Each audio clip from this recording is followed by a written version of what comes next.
New records. Yeah, they rock. Never you are.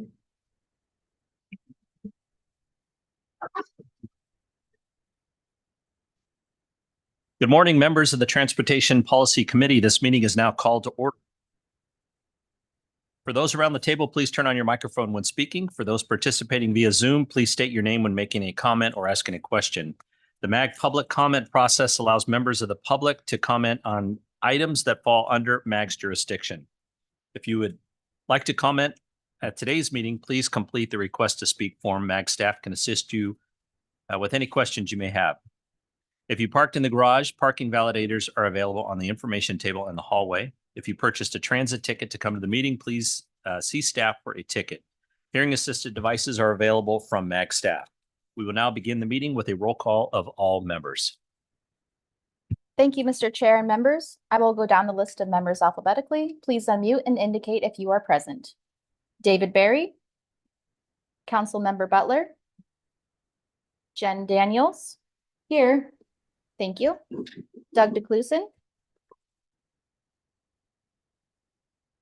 Councilmember. Oh, thank you.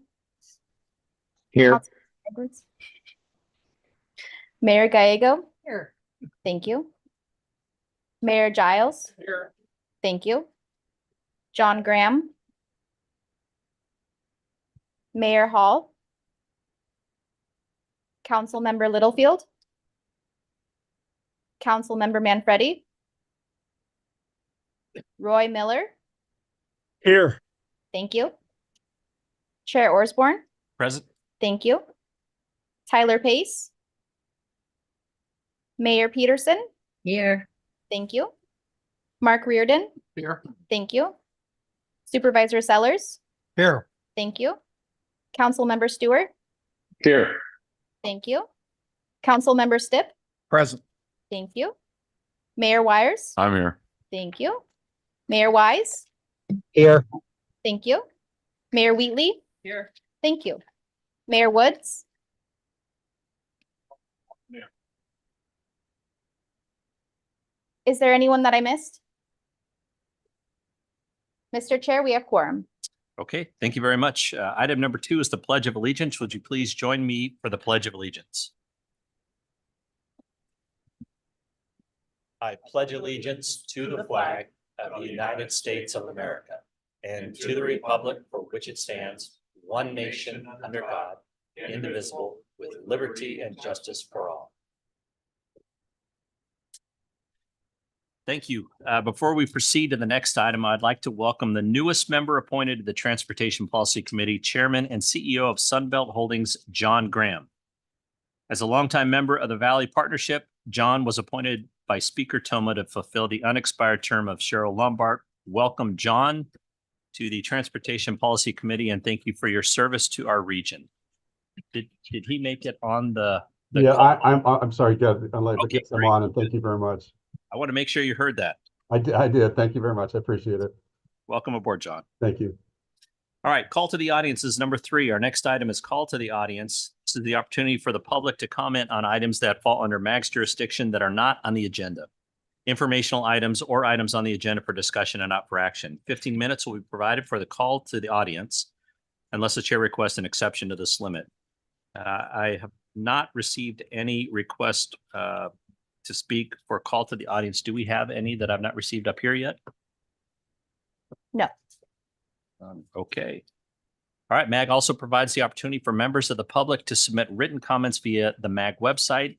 Any comments received 2 hours prior to the meeting have been shared with committee members in advance of the meeting for consideration will be included in the formal meeting minutes. Staff, have we received any online written comments for the call to the audience? Thank you, Chair. We have received one written comment for the call to the audience, which has been provided to the members in advance of the meeting for consideration. There were no further comments for any other item on today's agenda. All right. Thank you. Item number 4A is for information only. Does any member of the committee have any questions or request a presentation on this item? And I'm seeing none. The next agenda is item 5, approval of the consent agenda. Items 5A through 5C are on the consent agenda. Does any member of the committee have questions or request a presentation on any of these items? And I am hearing none. Prior to the approval of the consent agenda, there is an opportunity for members of the public to comment on any item on the consent agenda. I do not have any requests to speak for the consent agenda. Staff, have we received any online written comments for the consent agenda? Thank you, Chair. We have received no online written comments for the consent agenda. Okay, committee, is there a motion to approve consent? I have a motion by Supervisor Sellers. Second by Mayor Wheatley. We'll have those participating in the meeting online take part in the voice vote by turning on their cameras and unmuting their audio. We need to see the faces of everyone to participate in the voice vote. For those who cannot or do not want to turn on their cameras, staff will conduct a roll call vote. Staff will only call on those virtual participants who did not turn on their camera. Members, please leave your cameras on until after the roll call vote so that staff can count the people's names whose cameras are not on. Thank you, Mr. Chair and members. When I call your name, please indicate how you vote. Well, let me call the vote here first real quick. I think we have everybody that's going to be voting with their cameras on. Can I have a voice vote of those in the room and those online? Those in favor say aye. Aye. Aye. And those opposed say nay. All right, members, please, if your camera's on, staff, can you take a roll call? The members participating virtually who did not. Everyone has their cameras on. Mr. Chair, the motion passes. Success. All right, thank you very much. Under items proposed to be heard, item number 6, this item is on the agenda for recommendation of approval and will be presented by Carrie Kassler, Transportation Planner.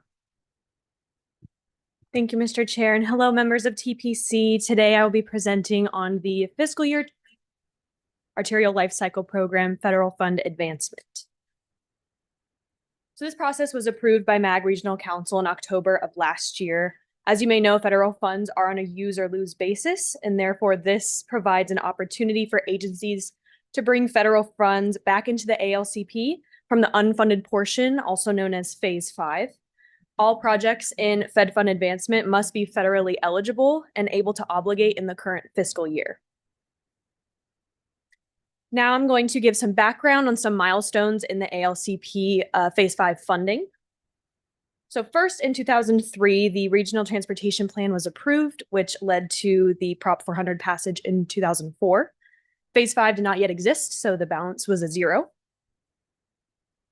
Next, in 2005, the first ALCP was approved. Again, Phase 5 did not quite exist yet, so the balance was 0, easy peasy.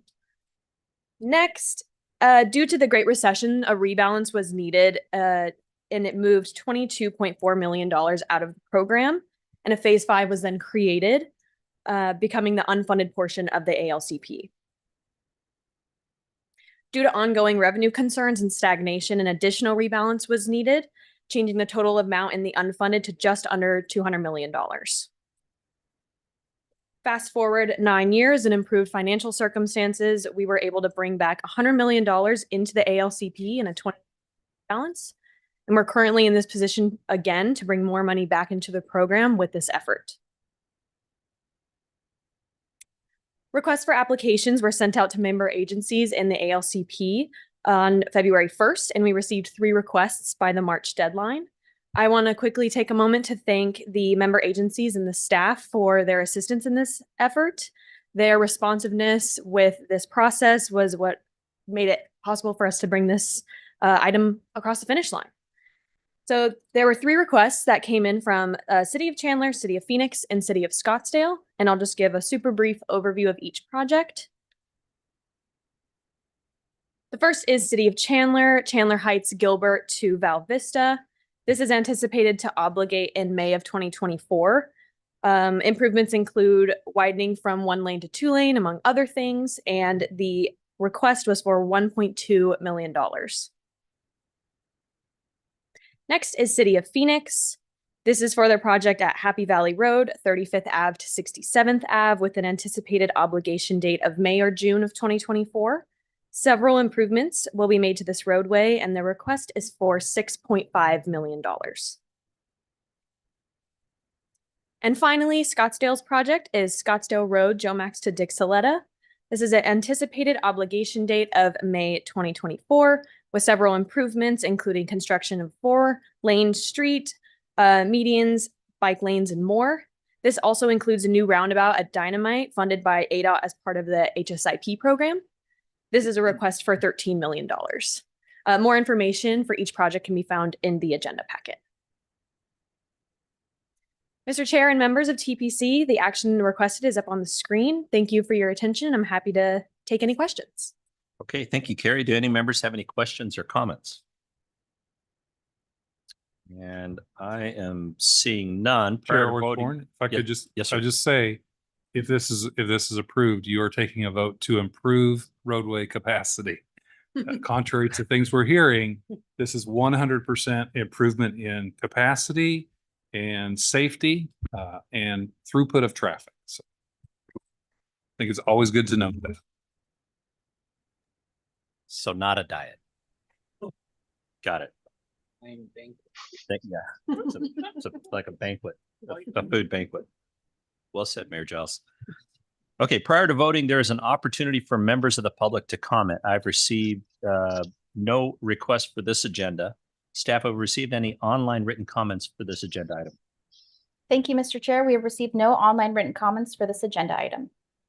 Okay, committee, is there a motion to recommend approval of agenda item number 6? So moved. I have a motion by Mayor Wheatley, second by Councilmember Stipp. We'll have those participating in the meeting online take part in the voice vote by turning on their cameras and unmuting their audio. Members, please leave your cameras on until after the roll call vote. You did such a great job last time. Let's do that again this time. Thank you, Mr. Chair and members. When I call your name, please. Hold on 1 second. I was just waiting for Councilmember Stewart. If you're going to fire up your camera, I'm not seeing that. So I'll say now, can I have a voice vote of those in the room and those online? Those in favor say aye. Aye. And those opposed say nay. Members, please leave your cameras on. Staff, can you take a roll call vote of the members participating virtually who did not turn on their camera? Thank you, Mr. Chair and members. When I call your name, please indicate how you vote. Councilmember Manfredi? Aye. Thank you. Mr. Chair, and sorry. Councilmember Stewart?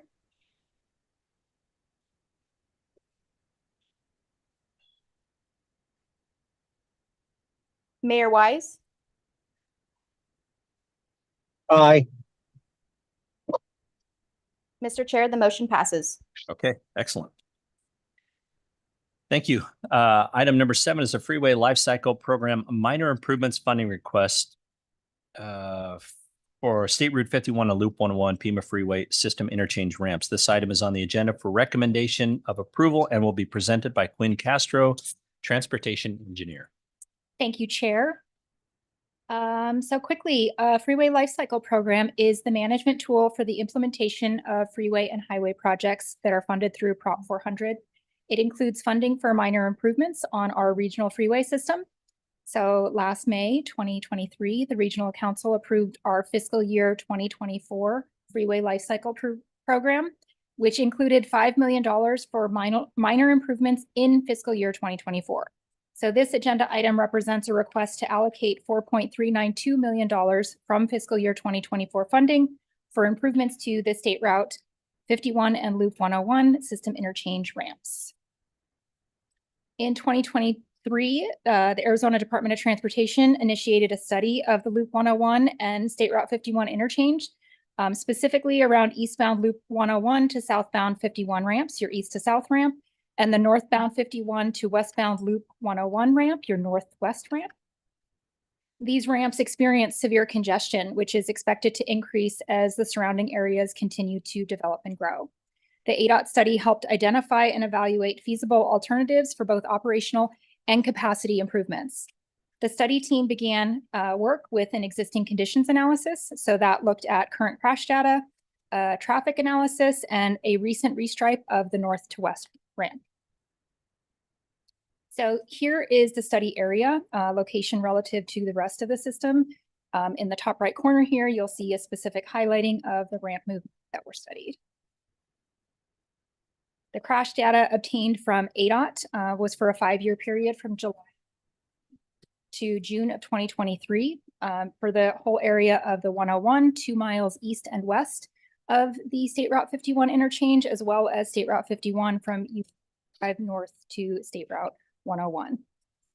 So that data that you're seeing here is now shown in a heat map.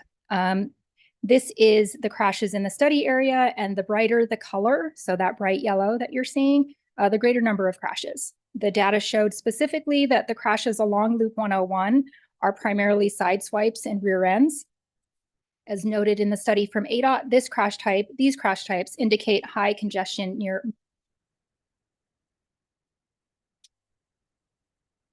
So this is the existing lane configuration. Each of these lines here indicates a lane as well as an arrow that will show you the direction of travel.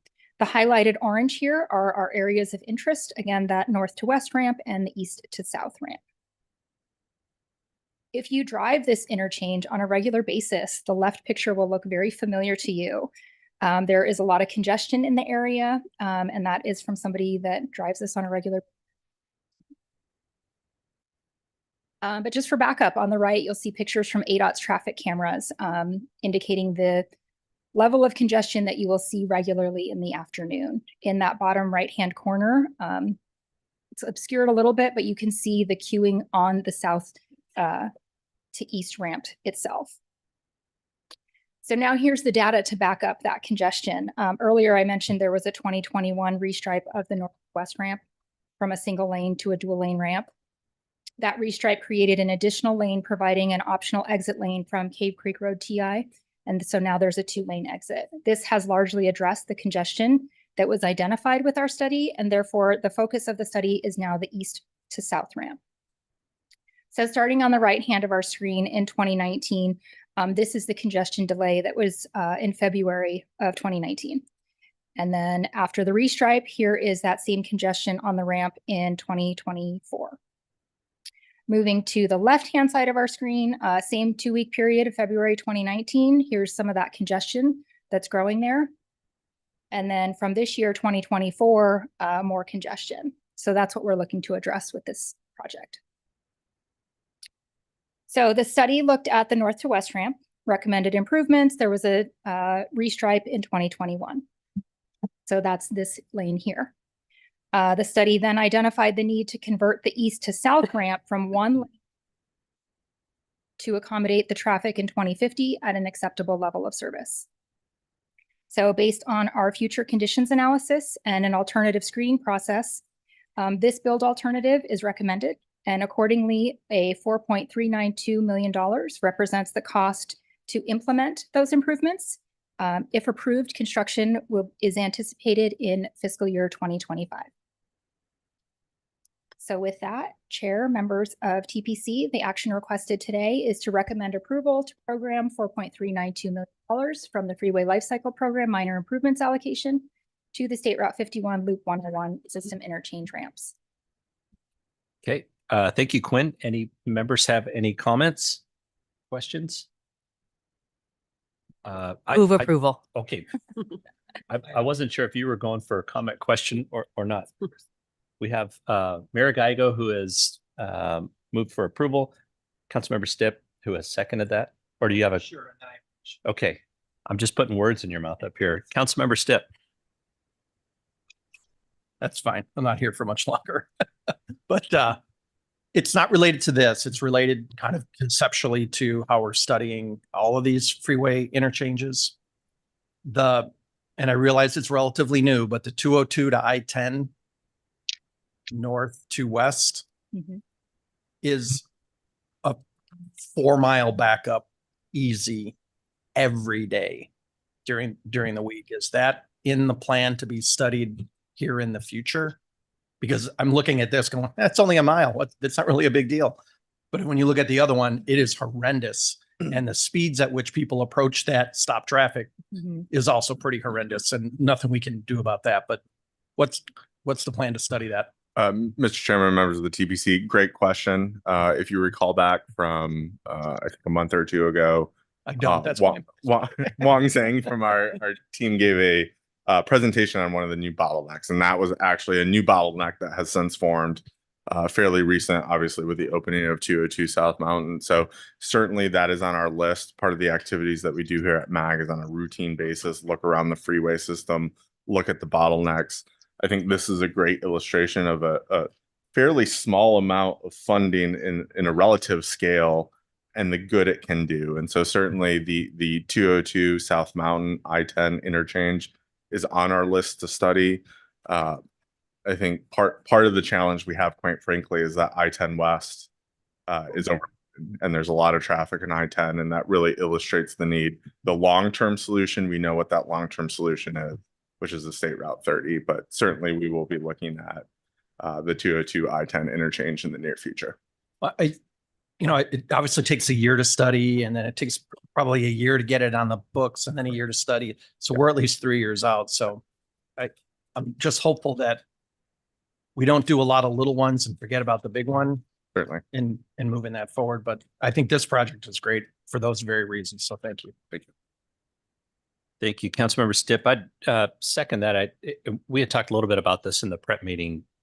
The ability to spend just a little bit of money that makes a drastic improvement and relieve some of that pressure on some of these pinch points. It's that, and I've experienced that. I don't drive this ramp often, but every time I have Looks like that. I can see the red real time right there. That 202 and I-10 interchange. And then we had talked a little bit about even further out, there's a couple of pinch points where there's already the asphalt. It's just a matter of restriping the road. And that's a very easy solution. Doesn't completely take care of the issue, but it's a very cost-effective, easy solution to relieve some of that pressure until we can affect a State Route 30 that really relieves that pressure. Yeah, Mr. Chairman, members of TPC, great point. And just to reiterate, I think that shows the wisdom of this group. The set aside for minor improvements was one of the new aspects of the last freeway rebalance approved back in 2020. So we do have this funding that's set aside, and every year allows us to be more mobile, more nimble. To Councilmember Stipp's point, we don't have to wait for a big $200-300 million project. Yeah, agreed. And the only reason I bring up these projects out there, I know this exists in the East Valley as well. These little one-off projects, I think I just know the I-10 because I drive that all the time. And you're right, it is overloaded, Mr. Boland. So the quicker we can get State Route 30 built, but I know there are projects that are like this in the East Valley that are ideal candidates for the same work. Certainly. Okay. I don't think there are any other comments. So prior to voting, there's an opportunity for members of the public to comment. I've not received any requests on this agenda. Staff, have we received any online written comments for this agenda item? Thank you, Mr. Chair. We have received no online written comments for this agenda. Okay, I do have a motion and a second already, and we'll have those participating in the meeting online take part in the voice vote by turning on their cameras, unmuting their audio. Members, please leave your cameras on until after the roll call vote. Can I have a voice vote of those in the room and those online? Those in favor, say aye. Aye. Aye. Those opposed, say nay. Members, please leave your cameras on. Staff, can you take a roll call vote for those participating virtually who did not turn on their cameras? Thank you, Mr. Chair and members. Everyone had their cameras on. The motion passes. Great job. All right, on to item number 8, Northwest Valley Transportation Update. This is on the agenda for information and discussion and will be presented by Brad Williams, Transportation Engineer 4.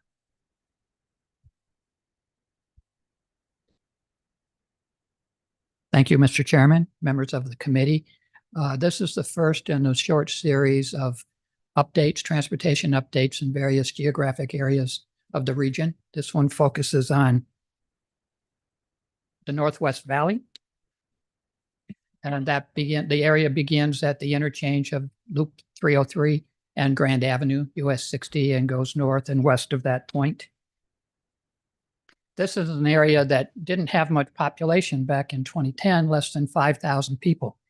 But since then, things have started growing. And as of around 2020, there was a big change in the rate of that growth, averaging about 7,000 people a year, which is already underway and will last until 2040.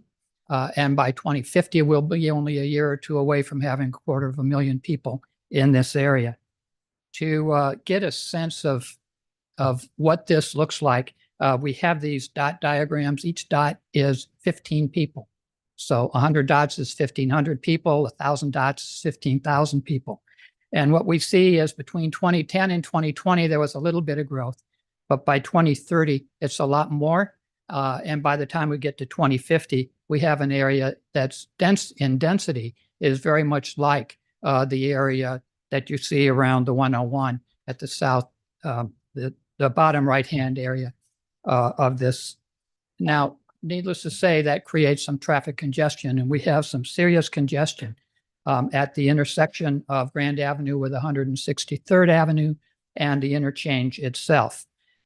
Here are some numbers to show how bad that congestion was around the middle of 2023, with almost 10 minutes to get on 163rd Avenue to make the left turn onto Grand Avenue, and another 2.5 minutes to get on the freeway. So that's a 12-minute trip to make that short distance.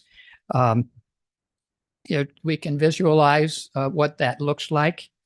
Here we're looking straight north from the interchange. So you see Grand Avenue going diagonally to the left, and you can see how long the queue is here. That goes up to the 163rd Avenue interchange, and you can see there's a queue just as long going up 136th Avenue as well. And here's another view. This is actually taken at a time when there isn't a lot of traffic, but we still have a long queue. And the reason for that long queue is that a train went by, because we have an at-grade train crossing at 163rd Avenue. So you can imagine if it's rush hour and a mile-long train comes by, you get a double whammy, which really affects people. Needless to say, the public is involved in this. They've been activated. They're demanding some quick response, and ADOT has been able to respond to that. What we're looking at is the intersection of 163rd Avenue and Grand Avenue. The light gray lines that you see show some of the lanes that are available and where improvements can be made. These improvements were made using striping, as you had referenced earlier, to get an additional through lane westbound on Grand Avenue and additional right turn lane. There are other improvements that require providing more pavement. These improvements are in the tender process right now with ADOT, but that will give a third left turn lane from 163rd Avenue and a continuous 3 lanes on eastbound Grand Avenue. At the freeway itself, there is the possibility of restriping to change the right turn lane to a left turn lane, but you can't do that until you can replace the right turn lane. That requires more pavement and a widening of the ramp. And again, that's in the tender process right now. So let's see how these improvements will help. On the left, what you see are the same numbers you saw earlier with the 9.8 minutes of delay on 163rd Avenue. With these improvements, that delay gets a lot better.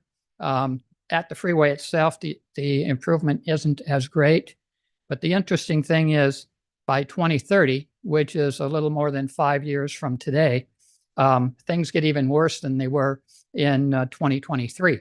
And now that trip from 163rd Avenue to the freeway will take 15 minutes, even with the improvements that are underway right now.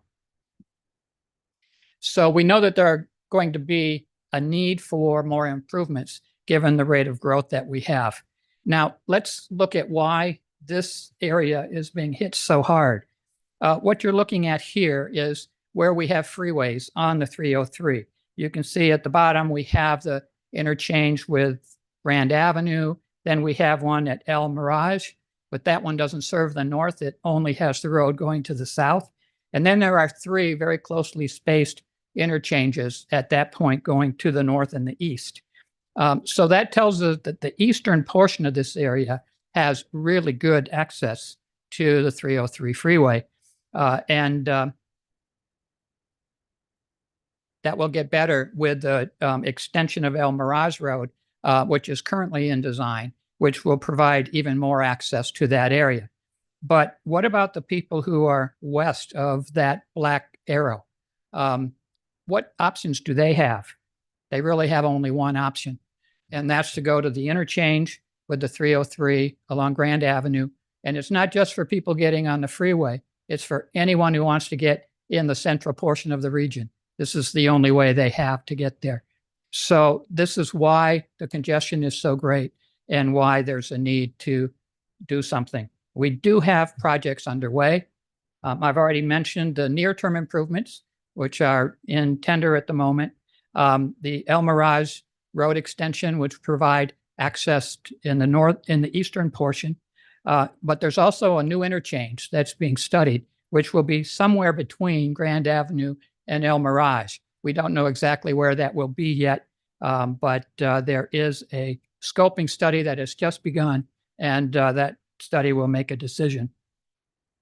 We also have a number of improvements that come through the Prop 479 investment plan, and they include much longer term improvements of the interchange, a great separation at 163rd Avenue. There's a widening of 163rd as well. Joe Max Road is being extended. That will improve access to the El Mirage Road interchange. We also have a couple of ongoing corridor studies here at MAG. One of those is on Route 74, which goes from I-17 to Grand Avenue. And that study is underway, looking at both mainline improvements and improvements to the key intersections. The other study is for State Route 60, Grand Avenue, from Loop 303 to State Route 74. This one has a large study area. You can see here the blue outline on the right side is the study area. It goes quite a distance away from Grand Avenue. The reason for that is that there's not a lot of road infrastructure in this area. And with all of this population growth, there needs to be an arterial system program that is going to provide those roads and they will include accessing Grand Avenue. As we're planning to make improvements to Grand Avenue, we need to be sure that there are plans in place for the arterial streets, so they're providing the access, and we have good timing and can synchronize the times when these improvements are made both on Grand Avenue and the arterial streets. This process is also underway. This project began in March. And just a couple of additional points. One is at the northern part of the corridor. You can see in the orange crosshatched area, that's the new railroad intermodal facility that BNSF wants to build. And at the southern end, we have a lot of warehousing that's being built. They're opening up, it seems, every day. That tells us there's going to be a huge increase in truck traffic along this corridor. So we need to prepare for that. We have a canal that goes through, and that's going to require costly bridges to get across the canal.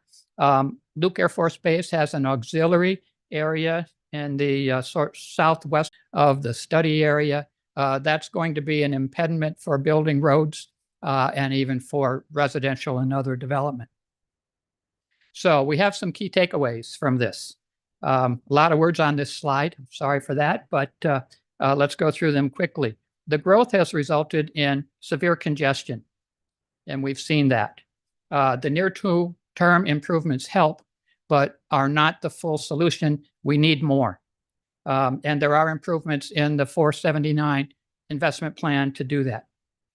The new interchange will need to be located and then designed so that it can provide access to the arterial system throughout the whole study area. And then finally, the Grand Avenue corridor study. We'll be looking at both arterials and the Route 60 to find a plan to see these develop in synchronization with each other. And that study is a collaborative effort of MAG, ADOT, the affected jurisdictions, and other key stakeholders. So, Mr. Chairman, that concludes my update.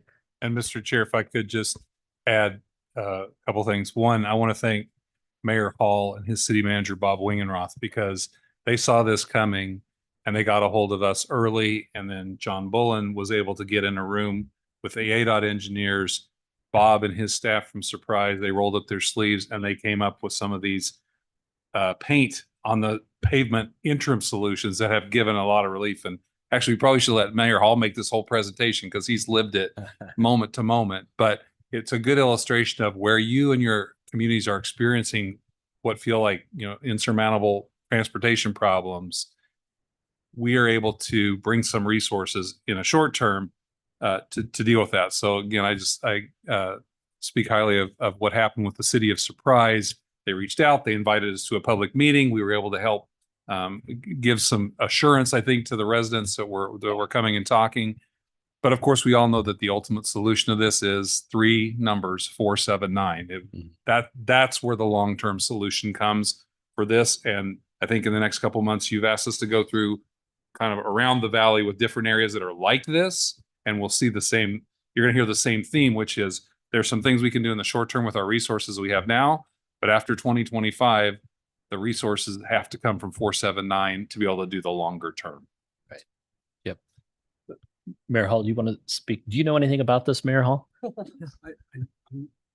little bit A familiar. little bit. Thank you, Chair. I just wanted to bring up a couple of things to add to this. But I really appreciate your presentation. I thought it was very well done. And you hit on some things that aren't well known about that area, like the Luke Oxfield is right in the middle there. And for east-west, but it's a very important Oxfield for Luke. So, and then the BNSF intermodal that's planned for North Surprise and the truck traffic, they're estimating, to me, they tell me this, about 1,500 to 2,000 trucks a day that will be part of that intermodal. And it's hard to imagine, but that's what their plan is. But I wanted to point out too to the Transportation Committee that we had City of Surprise, we issued a bond, or the voters approved a bond, and for 100 million, and 66 million of that was dedicated to transportation. So we are improving 163rd for 3 lanes both ways from Grand to Jomax. And we're also taking Happy Valley Road, which is right now 1 lane both ways, to 2 lanes both ways. That's going to be part of the bond expense. So anyway, and then the other thing is we've submitted for a RAISE grant. Does anybody know what RAISE stands for? Because I happen to know. It stands for Rebuilding American Infrastructure with Sustainability and Equity. So there you go. All these acronyms, But anyway, we've applied for a RAISE grant, and Senator Kelly has supported it, and so has Senator Sinema, for I think it's $5 million for the design of 303 Litchfield. Now, that isn't written in stone, like you said. It's somewhere along 303 there is where it needs to be. Litchfield might not be the answer specifically, but somewhere in that 4-mile area between Grand and El Mirage, there needs to be another exit for people to get out. Because right now, like you said, like you pointed out, 163rd is the only way to get out. And it's going to get worse. I mean, it's just going to get busier and busier and busier.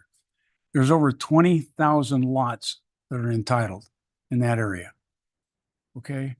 And it's just, and really the market, I mean, the market slowed a little bit, but it hasn't slowed that much. We're still selling a lot of houses in Surprise, even with the interest rates the way they are.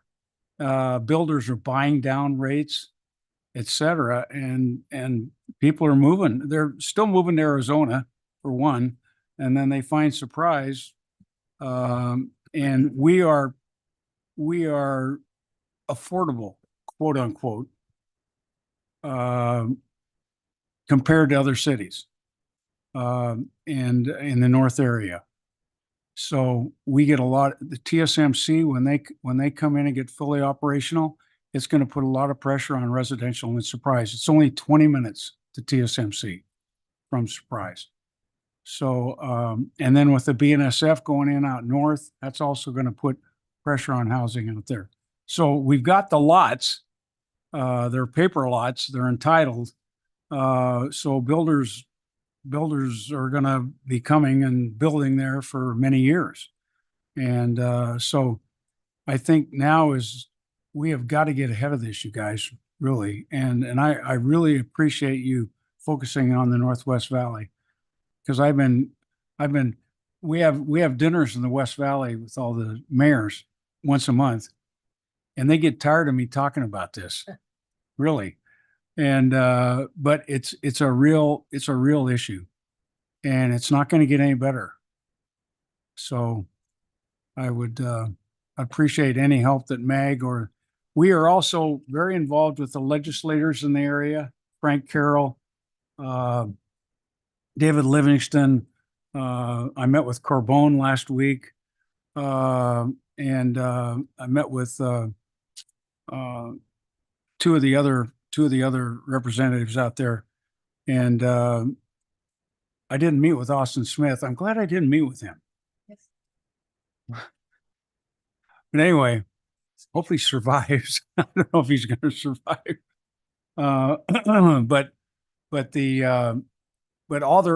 everybody knows this issue. And really, in hindsight, it only, there's only so much money. So money is always a reality that we have to deal with. But the 303 grand should have been a full interchange from day one, instead of getting off and going to a stoplight. And, but Interstate 10 and 303 was more important to make a full interchange. It just was. And this was relegated to what we got right now. But we've got to fix that interchange. And if you guys, right now it backs up all the way to Bell Road, that interchange in the afternoons.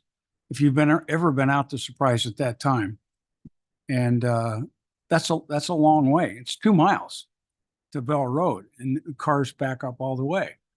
The interim solutions, the small solutions at ADOT, and we're very thankful for that, is helpful, but it's just a very short-term solution. It really is. So anyway, I'm really passionate about it. I've been dealing with residents out there for quite some time. They've called me all kinds of names, and they think we're terrible planners, that how could you build houses out here without planning ahead? Well, you can do all the plans you want to, but when there's an economic downturn in the economy and we lose a lot of money, we have to reprioritize. And there's a lot of, Mesa's growing, Chandler's growing, Gilbert's growing, Peoria's growing, Buckeye's growing, Goodyear's growing. So, it's the whole area. What are we? The 4th largest city in the country right now? We're at least the 5th. We're approaching the 4th, or Maricopa County is, and City of Phoenix has been, I just counted. There's 5 cranes when I was coming down Central Avenue. I counted 5 cranes. I mean, who else has got 5 cranes working in their downtown except maybe Denver? Maybe. But anyway, so my point is, we understand, and I've tried to convey that to the residents, that all of Maricopa County is growing, and it has to be prioritized. But now it's reached the point where Surprise has gotta come up the priority list, in my opinion. You know, it's just, it's, with everything else that's going on in North Surprise with TSMC, BNSF and Surprise, all the rest of it, it's just, it's, we gotta fix it. And we can't wait. We can't wait till 2035 or whatever it is. It's just not, it's too crazy. Know what I'm saying, Eric? You know, Yep, just to drive a point home, when you were talking about that backup on the 303 yes, from Bell Road, I'm to Bell Road, that's on Main Line 303, yes. waiting to get off and make Waiting to one get off at Grant. turn movement at Grant. Right. Yeah. Yeah. Yep. It's really, and then all the truck traffic. I mean, you know, I mean, Goodyear and you too, and Buckeye, Eric, Goodyear and especially Goodyear, but Glendale and Goodyear have done a great job of developing industrial parks. But all those parks require trucks to move goods. And guess what? A lot of them come through Surprise. We have got a truck issue in Surprise. In fact, we had to come up with a plan to accommodate trucks in the, to park in the industrial park. And because they were parking on main streets, they're parking on Peoria, they're parking on Cactus, they were parking on Cerebral, you know, 70 to 80 trucks a night were parking off the street in Surprise. They're just, you know, they're truckers. They're great guys. Thank God they're driving trucks. We love them. But the parking issue, my point is that trucks have just become more and more and more of an issue. And with BNSF going in North Surprise, it's going to be even more. And so anyway. Yep. Appreciate it. Thank you. Thank you very much. Thank you, Mayor Hall. Any other comments? Councilmember Stipp. I don't remember who alluded to it. I don't know if it was John or the chair, but we talked about this. Is there a plan to look at these future areas? Let me just say that. I had an editorial, but I'm going to leave it. Mr. Chairman, Councilmember Stipp, certainly as part of the studies that Brad had outlined, we do look at it from time to time. We'll do sub-area studies, corridor studies. So it's really dependent on the exact area of town. I think this presentation really illustrates, if you go back to Brad's dot maps, the growth that has occurred so recently. So if you go back even 3-4 years, the transportation infrastructure was there to handle the problem, but the growth is occurring so rapidly, we need to get ahead. So certainly we've been in the Southwest Valley, a lot of the solution. We know what the solution is, as I had mentioned, a State Route 30. Southeast Valley, we work closely for State Route 24. We do partner with member agencies, as Ed had mentioned. If you do see future growth coming, you do need assistance from a regional level in planning some of these. That's certainly a role that MAG can and has and will continue. So I'm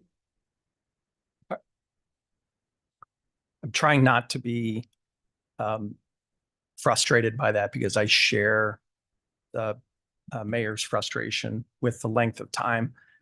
I think if you spent any amount of time in the 303 Grand 60 area, even as many as 5 years ago or 6 years ago, there was no question in your mind that this area was going to have this problem. And that was long before any of that major growth occurred. The backup onto the 303 was already occurring almost immediately upon its completion. And what I'm sensing from some of this is we wait until, and it was said during the presentation, we heard from plenty of well, we shouldn't wait until the residents are so upset that they're inundating us. That's the whole point of planning, at least I think.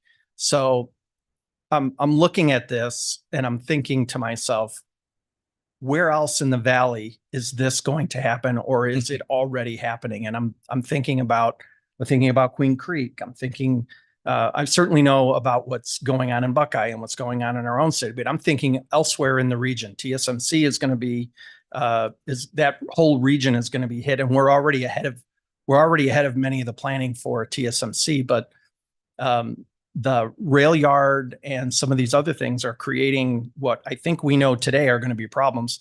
Let's not pretend that they're not going to happen. Maybe we just identify what they are, get them to this, at least get them, let us know that they're on your radar so that we can, when approached in our community, either by our council members or by the public, we can at least assure somebody that it's even on the radar, because I think that's the greatest frustration with this whole process, which then leads me to, if we know that the amount of truck traffic is going to come from that facility, how prepared are we for what are the needs of the 303 going to be? Because those trucks are going to go from there straight down the 303 to 10. And we already know that that's a problem, but the 303 itself, for it to go north, for it to go south, are we preparing for that? Or are we just going to wait and see how many trucks it actually is going to bring? Mr. Chair. And I'm Sure. I'm really not argumentative about it. I think we have, this is a transportation policy committee. We're supposed to be looking at the bigger picture. Yeah. I'm not worried about my community as much as I am worried about the region, because sooner or later people are going to say, I don't want to live there. We can't get around. Sure. Mr. Chairman, members of the TPC, I think if we sort of take a step back and look at place and time. So in terms of getting out of growth, this region has done a tremendous job of getting out in front of growth. If you look at the 2003 RTP, the original Prop 400 plan, you look at this area in particular, we had funding for full interchange. Loop 303, we had funding to complete, fully complete Loop 303. The challenge we're facing, or we've particularly faced over the last couple of years, is we're still feeling the lingering impacts of the Great Recession. We lost over a decade worth of revenues that has caused us to have to reprioritize, reassess projects. And we're catching up to some of that. We're seeing some of the congestion catch up. And we just simply don't have the funding to be able to put out a $200, $300, $400 million ultimate interchange solution without a new funding stream. And that new funding stream is Prop 479. In terms of truck traffic, future travel patterns, planning, that's exactly what we do on a regular basis, an ongoing basis. A lot of our sophisticated modeling, a lot of our sophisticated planning effort takes that into consideration. While we take the annual freeway program update, it somewhat feels administrative. Behind the scenes, there's a lot of that analysis that goes on. There's a lot of that care consideration. I think the best example is you look back a couple of years ago, 303 I-17, there was nothing there, absolutely nothing there. When the initial announcement of TSMC and the job creator that is, and the traffic creator that is, the dedicated half-cent sales tax, the infrastructure that we have, the planning process that we had, allowed us to accelerate and advance construction of the two TIs. As I was telling somebody the other day, if you look at all the construction activity up in the Northwest Valley, the two TIs were finished before anything else. And that's a testament to both the dedicated half-cent sales tax as well as the planning and programming process. So certainly that is something that we continue to track. I think the fact of the matter is we are the fastest growing county in the United States. And really the challenge we have is some of our infrastructure is now 30, 40 years old. And so not only do we need to continue to build infrastructure to keep up with the growth, but we have to continue to modernize and rehabilitate our existing infrastructure. So it will be a challenge. That's the challenge that you all faced when developing the plan, and that will be a continuing challenge in the years to come. Supervisor Sellers. Yeah, and I think you just already said it, but I just want to remind everybody that it isn't MAG staff that sets priorities on what we do and with the monies we have available. It's those of us that serve on these committees. And also the kind of things we're talking about today is the reason a number of us have advocated that we need to have flexibility in this plan. And the legislative process we go through to get them to allow us to send this out to our voters limits the amount of flexibility we can have in the plan. But the way things are changing and in technology and the way growth patterns are changing. Flexibility is really a key. Thank you. Thank you, sir. Any other comments? I would just, Mary? go. Congratulations, Mayor Hall, for all the success and forward motion in this area. Really exciting progress. It'll be nice for you to be able to tell those constituents we have a plan. I think it's fabulous. We're going to be doing these regional updates, which are very helpful and will help us all articulate what is in the plan. As we do them going forward, would it be possible to talk about some of the ways we'll use, we have different pots of money like advanced signals and for truck parking. And I think it would just be help us to give real life examples of how some of those pots will be used in these corridors that will enable us to be more effective spokespeople. And my sense is there's several pots of money that will help just the challenges Mayor Hall is working on, but it's sometimes good to remind ourselves that technology can be part of this in addition to the infrastructure upgrades. And then I was wondering when we were talking about the rail challenges, if a CRISI grant, which are the rail safety grants, might be a match for this area as well. We got one in Phoenix to help with some grade separation and safety issues that was on the agenda earlier today. And it seems like it might be perfect. That is a rough backup that you have to deal with there. Right.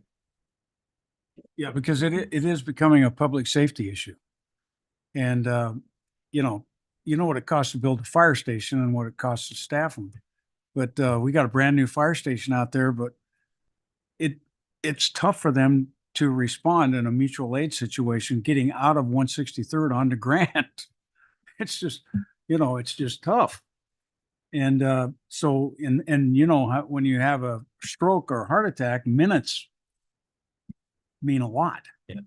And so that's the other part of the issue is public safety, just like you're saying, Mayor. Yeah. Yeah, I wanted to, two things. So what Mr. Stipp said, and also it relates to what Mayor Hall is, thank you for previewing the next couple of months, because we are going to see next month what Mesa Queen Creek are dealing with the 24 and the pressures there. Queen Creek, of course, has the other thing is the Pinal County line limits where we can spend the money. But I think you brought up another point, Councilmember Stipp, as the Transportation Policy Committee, and I'll be a broken record on this. This illustrates the limitations of relying on sales tax funding for your transportation. And we rightly so focus on 400 and 479 because that's the purview of this committee and that's the purview of local government. There's another level of government above you, though, that has another funding source that has to be addressed for this. If you think about the growth that's happened here, the way the HURF, Highway User Revenue Funds, the gas tax was structured, it was that growth in transportation should have naturally raised the amount of funding coming from HURF, except that it was never adjusted for inflation and cars and trucks have gotten more efficient, which we're all grateful for. But as the availability for you and your cities to deal with your arterial programs has been diminished, the ability of ADOT to deal with the state freeway system has been diminished because we don't have a modernized way to raise transportation taxes on a statewide level, which is where a lot of this sort of funding would be coming from in another state. So don't beat yourselves up too bad because you're doing as much or more than you should be expected to do by pushing through this local sales tax, which is critical. But that other level of funding for transportation has to be addressed at some point by people who aren't sitting at this table because that's not your purview. You don't have any authority over that sort of funding, but it's going to have to be addressed because the ever diminishing amount of HURF, you're feeling it here, you're feeling it on 24, you're feeling it on I-10, we're all feeling it. And that's for another level of transportation policy, but we should always remind ourselves that there's another group that has to do their part as well, and we have to continue that conversation. But for now, what we know is what you control, 479, does address this, and so we'll continue to bring this forward so you all have the information to tell your constituents, here's what we're doing, what we have control over, because it's really important. Thank you, Ed. What a fantastic transition to the legislative update. And we're going to bring up Audra who is Chief of Staff, and she is going to present the update. We always look forward to the legislative update, Audra. Don't disappoint us. I'm Chairman Orangeburn, members of Transportation Policy Committee. I'm flattered, although I'm not certain I have great news. I will remind you all, you do have a approved policy principle that does support modernization of the Highway User Revenue Fund. I can report no action this year was taken at the legislature on that item. I can tell you that action down at the legislature has started a cadence of convening only on Wednesdays, including today, where there has been some fun action, as I understand from X, as I've been sitting in the audience. But ultimately, focus really has now turned to budget development. New revenue estimates were released last Thursday, tweaking a bit the deficit down for 2 years to about $1.8 billion. But the governor's budget earlier this year, as well as comments made by the appropriation chairs, both indicate that the one-time funding appropriated over the last few years has been identified as potential strategies associated with closing that budget gap. As you are acutely aware, several of these one-time funding options are transportation projects near and dear to your jurisdictions. That includes I-10 Wild Horse Pass corridor widening. Over the last 2 years, approximately $500 million was appropriated and was critical in addition to the over $220 million that MAG has appropriated as part of Proposition 400 to having a successful federal discretionary grant awarded earlier this year. I-10 West widening from SR 85 to Citrus over the last 2 years, over $100 million was appropriated to that project. SR 347 en route to the city of Maricopa, in addition to intersection improvements at Riggs Road, totaling approximately $50 million in the last 2 years, as well as SR 24 into Pinell County, expanding that facility. Last year, over $87 million was appropriated for that project. We continue to monitor these, as well as many other transportation appropriations and conversations associated with the budget. Yesterday, Governor Hobbs vetoed Senate Bill 1299, a bill intended to enable more right turns on red. It would have prohibited, unless a registered engineer has evaluated and determined it to be appropriate, turning red or right on red, at intersections. So again, something that many of you at a local level have been tracking. In her veto letter, she expressed that local jurisdictions and ADOT already use traffic engineering and guidelines and standards to make such determinations, and such proposed law would have been redundant and unnecessary. As we've also noted before, we anticipate the continuation of ADOT as well as other state departments to be included as part of budget negotiations. We continue to monitor these activities and we'll provide updates as they become available. Chairman Osborne, that completes my presentation. Okay. It wasn't riveting, but maybe next time we'll have better stuff to review. Challenge accepted. Yeah, that could be, I guess, good. Good point. All right. Any members have any questions or comments on the legislative update? I'm seeing none. Item 10 is request for future agenda items. Are there any requests from the membership for an item on a future agenda? Hearing none, the next agenda item is comments from the committee. Are there any comments or announcements from the membership? And item, next meeting of the Transportation Policy Committee will be on Wednesday, May 15th, 2024 at 11:30 a.m. with no further